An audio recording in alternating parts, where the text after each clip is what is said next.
ഈ സബരിയ സാംസ്കാരിക സമിതിയിലെ ഓരോ അംഗങ്ങളോടും ഹൃദയത്തിന്റെ ഭാഷയിൽ നന്ദി പറയുന്നു. പിന്നെ എനിക്കങ്ങനെ പ്രഭാഷണം നടത്താനൊന്നും അറിയില്ല. പിന്നെ മാഷ് പറഞ്ഞ ബാക്കി അനുഭവങ്ങളെ കുറിച്ച് ഞാൻ പറയാം. അതിനു മുന്നേ എനിക്ക് പറയാനുള്ളത്, ഈ കുട്ടികളുടെ ചിത്രം ഞാൻ കണ്ടിട്ടുണ്ടായിരുന്നു.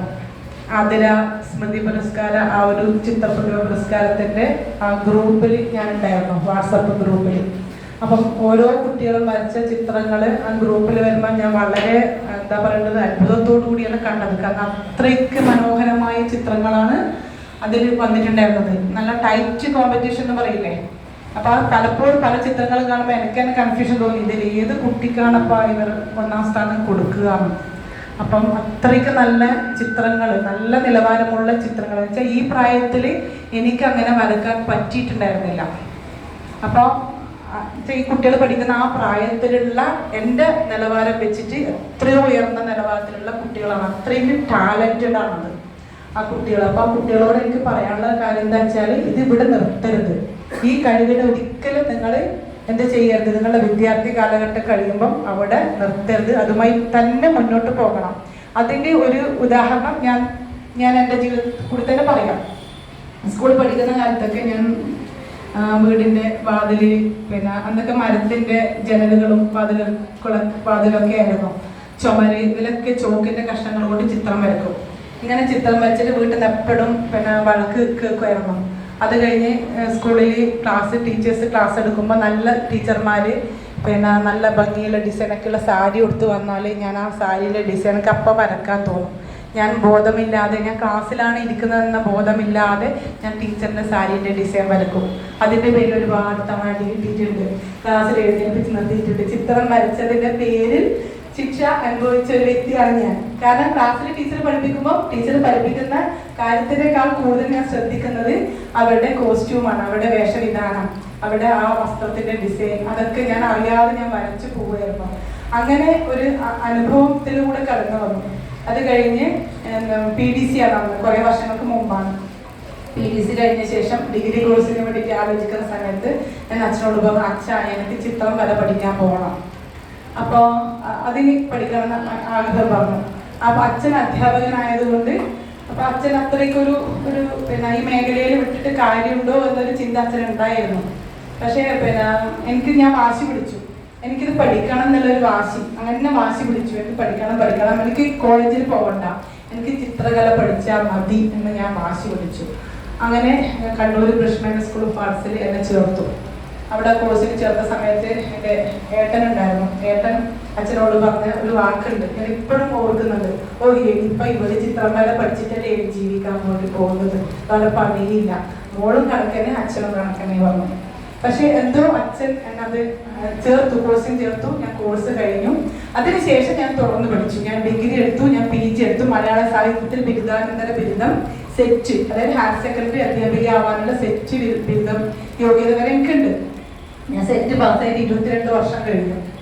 അപ്പൊ അത്രയും യോഗ്യതയുണ്ട്. പക്ഷെ ഞാൻ എന്നിട്ട് ഒരു പിന്നെ CBSE സ്കൂളിൽ മലയാളം അധ്യാപികയായി പഠിപ്പിച്ചുകൊണ്ടിരിക്കുകയാണ് ഞാനൊരു PSC പരീക്ഷയുടെ നോട്ടിഫിക്കേഷൻ അറിയുന്നത്.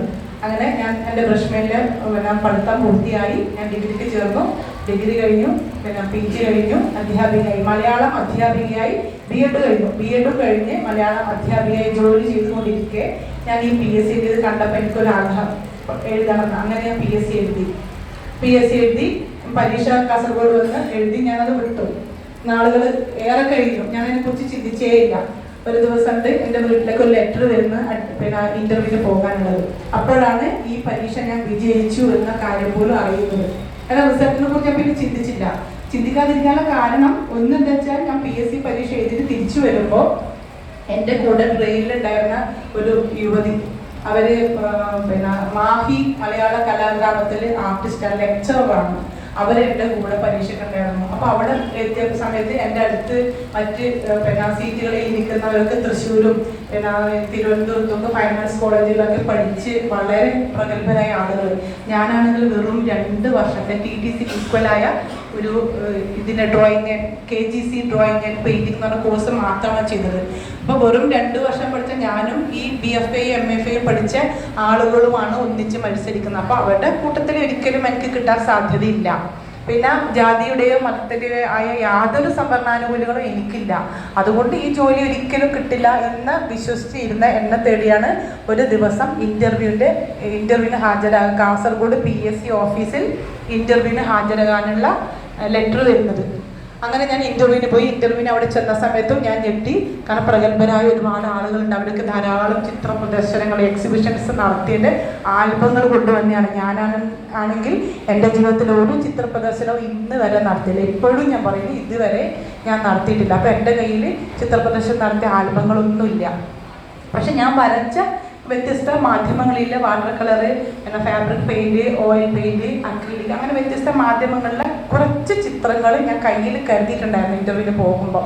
ഇൻ്റർവ്യൂ ബോർഡിൽ അത് കയറി, PSCൻ്റെ ഇൻ്റർവ്യൂ ബോർഡാണല്ലോ, അപ്പം എനിക്ക് ടെൻഷൻ ഉണ്ടായിരുന്നു.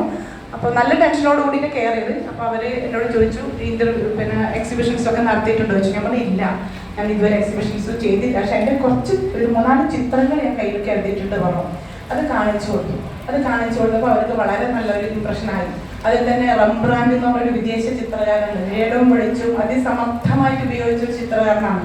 അദ്ദേഹത്തിൻ്റെ ഒരു നദിയിൽ കുളിക്കുന്ന സ്ത്രീയുടെ ചിത്രമുണ്ട്. അത് അദ്ദേഹം ഓയിൽ പെയിന്റ് ചെയ്തത് ഞാൻ നോക്കിയിട്ട് വാട്ടർ കളർ ചെയ്തിട്ടുണ്ടായിരുന്നു.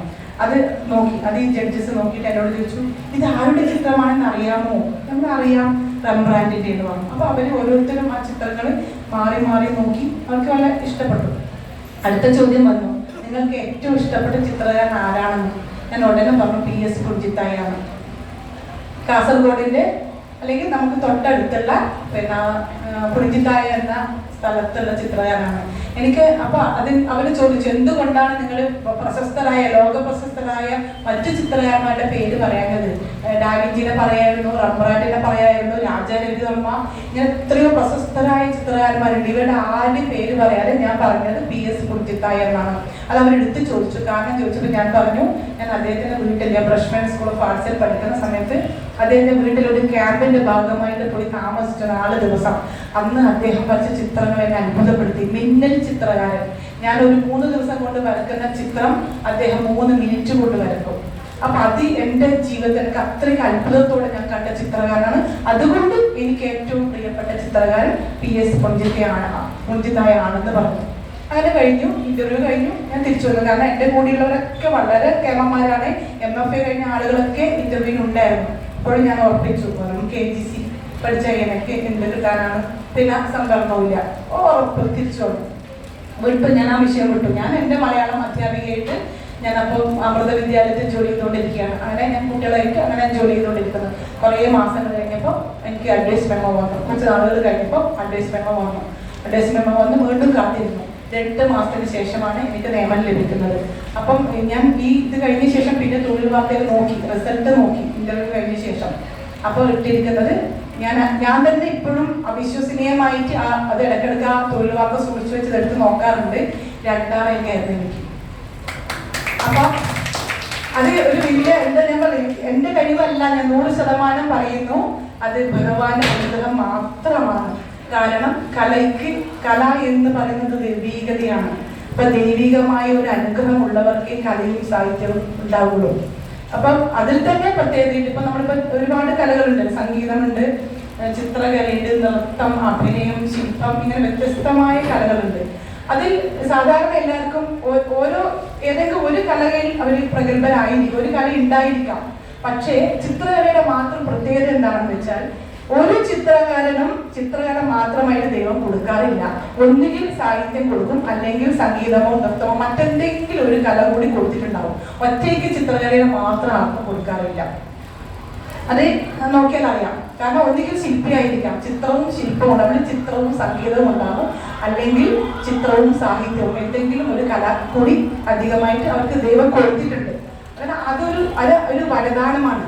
പിന്നെ മറ്റൊരു പ്രത്യേകത എന്ന് വെച്ചാൽ, മറ്റുള്ള കലകൾ ഏത് സാധാരണ രീതിയിൽ ഇപ്പൊ സാഹിത്യമായാലും കലകളാണെങ്കിലും ആസ്വദിക്കണമെങ്കിൽ നമുക്ക് ഭാഷ എന്നൊരു ഘടകമുണ്ട്. പലപ്പോഴും ചില ഘട്ടങ്ങളിലെങ്കിലും ഈ ഭാഷയുടെ പരിമിതി ബുദ്ധിമുട്ടിക്കാറുണ്ട് ആസ്വാദനത്തിന്. പക്ഷെ ചിത്രകലയെ സംബന്ധിച്ച് അത് സാർവദേശീയ ഭാഷയാണ്, കണ്ണിന്റെ കലയാണ്, കാഴ്ചയാണ് വേണ്ടത്. കാഴ്ച ഉണ്ടായാൽ മാത്രം മതി, ഭാഷ വേണ്ട. ഭാഷയുടെ അതിർവരമ്പുകൾക്ക് അപ്പുറത്താണ് ചിത്രകല. അപ്പൊ ചിത്രകല എന്ന ആ ഒരു വലിയ കല കിട്ടിയിട്ടുള്ള ഓരോരുത്തരും അത്രയ്ക്ക് ഭാഗ്യവാന്മാരാണെന്ന് പറയും. ഇപ്പം നമ്മൾ നേരത്തെ ഇവിടെ നൃത്തകല കണ്ടു അല്ലേ? എത്ര സന്തോഷിച്ച്. നമ്മൾ നൃത്തം ജന്മസിദ്ധമായി കിട്ടിയവർക്കും ചെയ്യാം, അതല്ലാതെ പരിശീലനത്തിൽ കൂടി നേടിയെടുക്കാൻ പറ്റും. പക്ഷെ കാണുമ്പോൾ നമുക്ക് വ്യത്യാസം മനസ്സിലാകും. ജന്മസിദ്ധമായി നൃത്തകല ആ കഴിവ് കിട്ടിയിരിക്കുന്ന ഒരു വ്യക്തി ചെയ്യുമ്പോൾ നമ്മൾ ലയിച്ചിരുന്ന് പോകും, അത് കാണുമ്പോൾ ആസ്വദിച്ചു പോകും. എന്നാൽ അല്ലാത്ത ഒരു ആള് നൃത്തകല ചെയ്യുമ്പോൾ അത് നമുക്ക് ആ വ്യത്യാസം അനുഭവത്തിന് മനസ്സിലാവും അല്ലേ? അപ്പം ഈ കല അത്രയ്ക്ക് പ്രാധാന്യമുള്ളതാണ് കല എന്ന് പറയുന്നത്. അപ്പം ഒരു ഞാനിപ്പോൾ ഓർക്കുന്നത് നമ്മുടെ വൈലോപ്പിളിയുടെ ഒരു വരിയാണ്: ഉറുമിയെ പുഷ്പിപ്പിക്കും കല പോൽ നമുക്കത്ര നിർവൃതികരം സർഗ വ്യാപാരമുണ്ടോ മഞ്ഞിൽ. ഈ ഭൂമിയിൽ ഏറ്റവും നിർവൃതികരം, ഏറ്റവും സന്തോഷം നൽകുന്ന കല എന്താണ്? കാര്യം എന്താണെന്ന് ചോദിച്ചാൽ അത് കലയാണ്. അത് ഭൂമിയെ സമ്പന്നമാക്കുന്നു, അല്ലെ മനുഷ്യ മനസ്സുകൾക്ക് അനിർവചനീയമായ ആനന്ദം നൽകുന്നു. നമ്മൾ ഓരോരുത്തരും ആഗ്രഹിക്കുന്ന സന്തോഷമല്ലേ? ആരെങ്കിലും ദുഃഖം ആഗ്രഹിക്കാറുണ്ടോ? ഉണ്ടോ? ഇല്ല, ഒരിക്കലുമില്ല. നമ്മുടെ ഏറ്റവും എത്ര പറഞ്ഞാലും നമ്മൾ ഓരോരുത്തരും ആഗ്രഹിക്കുന്ന സന്തോഷമാണ്. നമുക്ക് ഈ സന്തോഷം നൽകുന്ന ഏറ്റവും പ്രധാനപ്പെട്ട ഒരു കാര്യം എന്ന് പറയുന്നത് കല തന്നെയാണ്. അപ്പൊ ആ കലയിൽ തന്നെ ഏറ്റവും മെച്ചപ്പെട്ട അല്ലെങ്കിൽ മികച്ചത് എന്ന് നമുക്ക് പറയാവുന്ന ഒരു കലയാണ് ചിത്രകല. അതുപോലെ തന്നെ നമ്മുടെ സാഹിത്യം. അപ്പൊ സാഹിത്യ രംഗത്തും ഞാൻ കുറേശ്ശെ ഇങ്ങനെ ചെയ്തുകൊണ്ടുണ്ട്. അപ്പൊ ഇതൊക്കെ കഴിഞ്ഞ് ഞാൻ ഈ PSC നേരത്തെ പറഞ്ഞ തുടർച്ച, ഞാൻ PSC കിട്ടി. ഞാൻ തച്ചങ്കാട് ഗവൺമെന്റ് ഹൈസ്കൂളിൽ അധ്യാപികയായി ജോലിയിൽ കയറി. അപ്പം തൽക്കാല സാഹിത്യത്തിനൊന്ന് മാറ്റി വെച്ചു, ചിത്രകലയിലേക്ക് സജീവമായി. അങ്ങനെ ഒരു 10 വർഷത്തോളം തച്ചങ്കാട് ഗവൺമെന്റ് ഹയർ സെക്കൻഡറി സ്കൂളിൽ അധ്യാപികയായി ജോലി ചെയ്തു. അത് കഴിഞ്ഞ് ഞാൻ സ്ഥലമാറ്റം വാങ്ങി കുറച്ചുകൂടി യാത്രാ സൗകര്യം മാനിച്ചുകൊണ്ട് പള്ളിക്കര ഗവൺമെന്റ് ഹയർ സെക്കൻഡറി സ്കൂളിലെത്തി. അവിടെ ജോലി ചെയ്തുകൊണ്ടിരിക്കുന്ന സമയത്ത് മേഖൽ സബ് ജില്ലയുടെ വർക്ക് എക്സ്പീരിയൻസ് ക്ലബിന്റെ കൺവീനറായിട്ട് 3 വർഷം ശാസ്ത്രമേള നന്നായിട്ട് നടത്താൻ സാധിച്ചിട്ടുണ്ടായിരുന്നു. അപ്പം സ്കൂളിലെ സ്റ്റാഫ് സെക്രട്ടറി ആയിരിക്കുന്ന സമയത്താണ് ഈ ഗൃഹസന്ദർശനം എന്ന ഒരു കാര്യത്തിന് വേണ്ടി ഞാൻ പോയത്. വളരെ മുന്നിൽ കുട്ടികളുടെ ഒപ്പം ഏറ്റവും മുന്നിൽ ഞാൻ, എൻ്റെ കുറച്ച് പിറകിലായിട്ട് മറ്റ് അധ്യാപകരുണ്ട്. പൂച്ചക്കാടിന് കുറച്ചുകൂടി ഉള്ളിലേക്ക് മുക്കൂട് എന്ന് പറഞ്ഞ ഒരു പ്രദേശത്താണ് ഞങ്ങൾ ഗൃഹസന്ദർശനം നടത്തിക്കൊണ്ടിരിക്കുന്നത്. 2020 ജനുവരി 2 മരണം ചെയ്യുന്നത്. അന്ന് രാവിലെ 8 മണിക്ക് വീട്ടിൽ നിന്ന് ഇറങ്ങിയതാണ്. ഗൃഹസന്ദർശനം നടത്തി ഉച്ചയായി 1:30-2 മണിയോടെ എടുത്തു. അപ്പോഴേക്ക് ക്ഷീണം ഉണ്ട്, നന്നായിട്ട് ക്ഷീണമുണ്ട്. അപ്പോൾ ഓരോ കുട്ടിയുടെ വീട്ടിൽ പോയിട്ടും കാര്യങ്ങൾ മനസ്സിലാക്കി എഴുതിക്കൊണ്ടിരിക്കുകയാണ്. അങ്ങനെ വരുമ്പോൾ ഞങ്ങളുടെ കൂടെ വഴികാട്ടികളായിട്ട് വന്ന കുട്ടികൾ പറഞ്ഞു, ടീച്ചറെ ഇനി ഒരു 3 വീട് ബാക്കിയുണ്ട്, അതിൽ ഒരു എളുപ്പ വഴിയില്ല, അതിൽ കൂടി നമ്മൾ പോവുകയാണെങ്കിൽ നമുക്ക് പെട്ടെന്ന് എത്താം. അപ്പൊ നമ്മൾ വിചാരിച്ചു നടന്ന് തളർന്ന് ക്ഷീണിച്ചിട്ടുണ്ട്, അപ്പൊ എളുപ്പ വഴി എല്ലാവരും അങ്ങനെ വിചാരിക്കുക. അപ്പൊ ക്ഷീണം വന്നതുകൊണ്ടുകൂടി എളുപ്പ വഴി മതി എന്ന് പറഞ്ഞു. അങ്ങനെ എളുപ്പ വഴിയിലേക്ക് കൂടി കുറച്ച് മുന്നോട്ട് നീങ്ങുമ്പോഴാണ് ഒരു ഇറക്കം, ഒരു ചെറിയൊരു കുന്നെന്ന് പറയാൻ പറ്റില്ല, ഒരു പാറയായിരുന്നു. അത് JCB കൊണ്ട് ചെത്തി താഴേക്ക് ഒരു വഴി ഉണ്ടാക്കിയതാണ്. അത് ഏറ്റവും മുന്നിൽ ഉണ്ടായിരുന്ന ഞാൻ ആദ്യമേ വീണു. ചെരുപ്പ് ഒന്ന് ഒരു വഴുതൽ.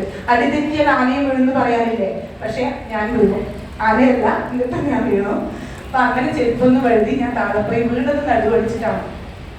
എഴുന്നേറ്റ് കൂടിയുള്ള ടീച്ചേഴ്സൊക്കെ വന്ന് എന്നെ എഴുന്നേൽപ്പിച്ചു. ഞാൻ കൈ നോക്കി കുഴപ്പമൊന്നുമില്ല, കാല് നോക്കി കുഴപ്പമൊന്നുമില്ല, ഞാൻ ഓക്കെ, എനിക്കൊന്നും പറ്റിയിട്ടില്ല. അങ്ങനെ പറഞ്ഞ് അവരുടെ സഹായത്തോടുകൂടി നടക്കുമ്പോൾ കുറച്ച് പ്രയാസമുണ്ട്, പക്ഷെ എന്നാൽ അവരുടെ സഹായത്തോടുകൂടി മുന്നോട്ടേക്ക് നടന്നു. പിന്നെ അത് ഗൃഹസന്ദർശനം പൂർത്തിയാക്കിയ ശേഷം 1 മണിക്കൂറിന് ശേഷമാണ് ഞാൻ തിരിച്ചിട്ട് ഒരു ഓട്ടോറിക്ഷ കിട്ടിയിട്ട് വീട്ടിലെത്തുന്നത്. അപ്പോഴേക്കും തീരെ വയ്യ, ശരീരം മുഴുവൻ ചതഞ്ഞറിഞ്ഞ പോലത്തെ വേദന. ഞാൻ കാര്യമാക്കിയില്ല, വീട്ടിൽ കിടന്നു. അപ്പൊ ഒന്ന് വയ്യാന്ന് ചൊന്നത് വയ്യ. നട്ടലിന്റെ മുകളറ്റം മുതൽ താഴെ അറ്റം വരെ ഓരോ പോയിന്റിലും ആണി അടിച്ച് കയറ്റുന്ന വേദനയാണ് ഞാൻ അനുഭവിച്ചത്. അന്ന് രാത്രി പെയിൻ കില്ലർ കഴിച്ചു കിടന്നു. പിറ്റേ ദിവസം രാവിലെ DDയുടെ കോൺഫറൻസിന് പോകാണ്ട് പറ്റില്ല. കാരണം കാസർഗോഡ് ജില്ലയിൽ 7 സബ് ജില്ലകളുണ്ട്. 7 സബ് ജില്ലയിലും കൺവീനർമാരുടെ ഒരു കോൺഫറൻസ് ആണ്. അപ്പൊ എന്റെ സബ് ജില്ലയിൽ പ്രതിനിധീകരിച്ച് ഞാൻ പോയേ തീരും. ഞാൻ പെയിൻ കില്ലർ കഴിച്ച് പോയി. പുതിയ സ്കൂൾ വെച്ചിട്ടായിരുന്നു കോൺഫറൻസ്. അവിടെ എത്തുമ്പോഴേക്കും ഞാൻ 1/2 മണിക്കൂർ ലേറ്റ്. സാധാരണ എന്ത് പരിപാടിക്കും ഒരു 5-10 മിനിറ്റ് മുന്നേ എത്തുന്ന ഞാൻ അരമണിക്കൂർ ലേറ്റ്. കാരണം അവസ്ഥ അങ്ങനെയായിരുന്നു. ഓട്ടോറിക്ഷയിൽ എനിക്ക് ഇരിക്കാൻ പറ്റുന്നില്ല, വേദന സഹിച്ച് പെരുകൾ കഴിച്ചിട്ട് ഞാൻ അവിടെ എത്തുന്നത്. അപ്പോൾ DD കോൺഫറൻസ് തുടങ്ങിയില്ല അവിടെ ഇരിക്കുന്നത്. DD പുഷ്പ മേഡം എന്നോട് പറഞ്ഞ വാക്കാണ്, ടീച്ചറെ നിങ്ങൾ എന്താ അത്ര വൈകിയത്, നിങ്ങൾ വന്നിട്ട് തുടങ്ങാൻ വേണ്ടി ഞാൻ കാത്തിരിക്കല്ലേ. അപ്പം DD കാത്തിരിക്കുന്നു. അപ്പൊ എനിക്ക് ഞാൻ പറഞ്ഞു മേഡം ഞാൻ ഒന്ന് വീണ് പോയി മാത്രം പറഞ്ഞാൽ അവിടെ ഇരുന്നു. DD ഒരു 1.5 മണിക്കൂർ സംസാരിച്ചു. DD പോയി. അപ്പോഴേക്കും എൻ്റെ പെയിൻ കില്ലറിന്റെ പവർ കുറഞ്ഞു. സഹിക്കാനാവാത്ത വേദന, ഞാൻ ബെഞ്ചിൽ അവിടെ കിടന്നു.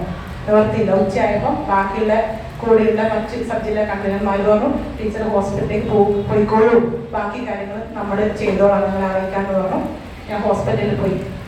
കാഷ്വാലിറ്റി കയറി നോക്കിയ സമയത്ത് ഡോക്ടർ പറഞ്ഞു എക്സ്റേ എടുക്കണം, സാരമില്ല 2 ദിവസത്തേക്ക് ഗുളിക തരാം, പെയിൻ കില്ലർ തന്നെ നിങ്ങൾ കഴിക്കൂ, അത് കഴിഞ്ഞിട്ട് നിങ്ങൾ എക്സ്റേ എടുക്കൂ, നട്ടലിന്റെ എക്സ്റേ എടുക്കൂ, നമുക്ക് എന്നിട്ട് പറയാമെന്ന് പറഞ്ഞു. 2 ദിവസങ്ങൾ എനിക്ക് എങ്ങനെയാണ് ഞാൻ കടന്നുപോയെന്ന് എനിക്കറിയില്ല. കാരണം അസഹ്യനീയമായ വേദന എന്ന് പറഞ്ഞാൽ ഇരിക്കാൻ വയ്യ, നിൽക്കാൻ വയ്യ, നടക്കാൻ വയ്യ, കിടക്കാൻ വയ്യ. സാധാരണ എന്തെങ്കിലും ഉണ്ടെങ്കിൽ നമുക്ക് കിടന്നാൽ ആശ്വാസമാണ്, പക്ഷെ എനിക്ക് കിടക്കാൻ വയ്യ, കവർന്ന് കിടക്കാൻ വയ്യ, മലർന്ന് കിടക്കാൻ വയ്യ, ചെരിഞ്ഞ് കിടക്കാൻ വയ്യ. ഓരോ നിമിഷവും എങ്ങനെയെങ്കിലും ജീവിതം അവസാനിപ്പിച്ചാൽ മതി എന്ന പോലെ അത്രയ്ക്ക് തീവ്രമായ വേദന അനുഭവിച്ചുകൊണ്ടിരിക്കുകയാണ്. 2 ദിവസം ഇങ്ങനെയും കഴിഞ്ഞു. ഞാൻ 3-ാം ദിവസത്തെ എക്സ്റേ എടുത്തു, നട്ടല് ഫ്രാക്ചർ. എന്ത് ചെയ്യണം? Bed rest. കുറേ കിടന്നു, കുറേ ട്രീറ്റ്മെന്റ് ചെയ്തു. ആയുർവേദത്തിൽ പോയി, അലോപ്പതി നോക്കി, ആയുർവേദം നോക്കി. അപ്പോഴേക്കും കൊറോണ ഇങ്ങനെ നമ്മളെ ഞാൻ പറയണ്ട 2 മാർച്ചായി. അപ്പൊ ഞാൻ PM പഠിക്കുന്ന ഹോസ്പിറ്റലിൽ കിടന്ന് ഒരു 3 ആഴ്ച അവിടെ കിടന്ന് ട്രീറ്റ്മെന്റ് ചെയ്തു. ഡിസ്ചാർജ് ചെയ്ത് വന്നിട്ട് ഒരാഴ്ച കഴിയുമ്പോഴേക്ക് ലോക്ക്ഡൗൺ ആയിരുന്നു. അപ്പോൾ ലോക്ക്ഡൗൺ ആണ്. പിന്നെ ഇടയ്ക്കിടയ്ക്ക് ഡോക്ടറെ കാണിക്കാനും പോകാനും പറ്റാത്ത സാഹചര്യം. കഷായം, കൈപ്പേറിയ കഷായങ്ങൾ കുടിച്ച് ജീവിതം മുന്നോട്ട് കൊണ്ടുപോയി. അപ്പോഴും കൊറോണ സമയത്തും ഈ അവസ്ഥയിലും എനിക്ക് മനസ്സ് തളരാതിരിക്കാൻ ഞാൻ ചെയ്ത ഒരു കാര്യം എഴുത്തായിരുന്നു. കാരണം എഴുതിട്ട് വരക്കാൻ പറ്റില്ല, കിടന്നിട്ട് മനസ്സിൽ വരുന്ന കാര്യങ്ങൾ പറയും. അത് മൊബൈലിൽ റെക്കോർഡ് ചെയ്യും, എഴുതാൻ പറ്റില്ല, പക്ഷെ മൊബൈലിൽ വോയിസ് റെക്കോർഡ് ചെയ്ത് വെക്കും. അങ്ങനെ ഞാനൊരു കഥ എഴുതിയിട്ടുണ്ടായിരുന്നു. അത് ആ കഥ പിന്നെ പുതിയ ആകാശം, ചുവന്ന ഭൂമി, മഞ്ഞ മണ്ണ്, ചുവന്ന ഭൂമി, നീല ജലം, ആ ഒരു പേരിലായിരുന്നു പിന്നെ കഥ എഴുതിയിട്ടുണ്ടായിരുന്നത്. ആ കഥ എഴുതാൻ തന്നെ കാരണം ഒരു ചോദ്യമാണ്. എൻ്റെ മകൾ എന്നോട് ചോദിച്ചു, അമ്മ ഈ ഭൂമി ഇങ്ങനെ പോയി കഴിഞ്ഞാൽ കുറേ വർഷം കഴിയുമ്പോൾ ഇല്ലാണ്ടാവൂലേ, ഇങ്ങനെ മലിനമായി കഴിഞ്ഞാൽ അപ്പൊ നമ്മൾ എന്ത് ചെയ്യും?